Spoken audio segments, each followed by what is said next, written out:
ওই ইহুদির এক ছেলে বিশ্বনবীর কিছু কাজ করে দিতেন। অনেকদিন হলো ছেলেটা আসে না, ছোট্ট ইহুদি ছেলে, মোবাইল বন্ধ, ছোট্ট ইহুদি ছেলে আসে না। খোঁজ নিলেন, শুনলেন সে অসুস্থ। শুনলেন ইহুদি ছোট্ট ছেলেটা কি বিশ্বনবী দেখতে গেলেন। মুসলিম শিশুকে দেখতে গেলেন নাকি? কোন ধর্মের শিশু? তার মানে আপনার প্রতিবেশী যদি হিন্দু হয়, বৌদ্ধ হয়, খ্রিস্টান হয়, দ্যাট ডাজন্ট ম্যাটার, আপনি তার বিপদে আপদে পাশে থাকবেন। এটাই ইসলামের শিক্ষা, ঠিক কিনা বলেন?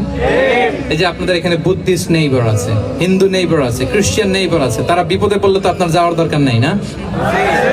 যাবেন, খোঁজ খবর নিবেন, ভিজিট করবেন, পাশে দাঁড়াবেন।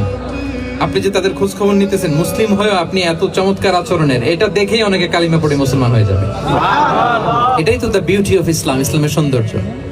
বিশ্বনবী হিন্দু মুসলিম ইহুদি বাছেন নাই, ছোট্ট ইহুদিটাকে দেখতে গেলেন। যে দেখে হায় রে, কাতর হয়ে সে বিছানায় মৃত্যু শয্যায় শুয়ে আছে। বাচ্চাটার মাথায় হাত বুলিয়ে দিলেন। হাত বুলিয়ে বাচ্চাটাকে, ইহুদি বাচ্চাটাকে বললেন, আসলিম, হে শিশু, তুমি ইসলাম ধর্ম গ্রহণ করো। এখন ছোট্ট মানুষ, তার বাবা আবার পাশে দাঁড়িয়েছে, আব্বা কি বলে না বলে, সে নাযারা ইলা ওয়াজহি আবি, বাবার দিকে তাকালেন। তার বাবা বলে, আতিয়া আবুল কাসিম, মানে বিষ্ণু ইসলামের কুনিয়াত, বড় ছেলে ছিল কাসেম, তাকে বলা হতো আবুল কাসেম। ইহুদি বাবা বলল, মোহাম্মদ যা বলে তাই করো। সাথে সাথে সে বলল, আশহাদু আল্লা ইলাহা ইল্লাল্লাহ ওয়া আশহাদু আন্না মুহাম্মাদুর রাসূলুল্লাহ। বিশ্বনবী বেরোয়ার সময় বললেন, আলহামদুলিল্লাহিল্লাযী আনকাযাহু মিনান নার, প্রশংসা সে আল্লাহর যে একটু আগে জাহান্নামী হওয়ার কথা ছিল, মুহূর্তে কালেমার মধ্য দিয়ে তাকে জান্নাতি বানিয়ে দিলেন।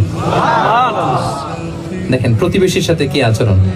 ইহুদি প্রতিবেশীর পাশে দাঁড়িয়েছেন, অসুস্থ, ভিজিট করেছেন। আমরা যেন আমাদের প্রতিবেশীর খোঁজ রাখি।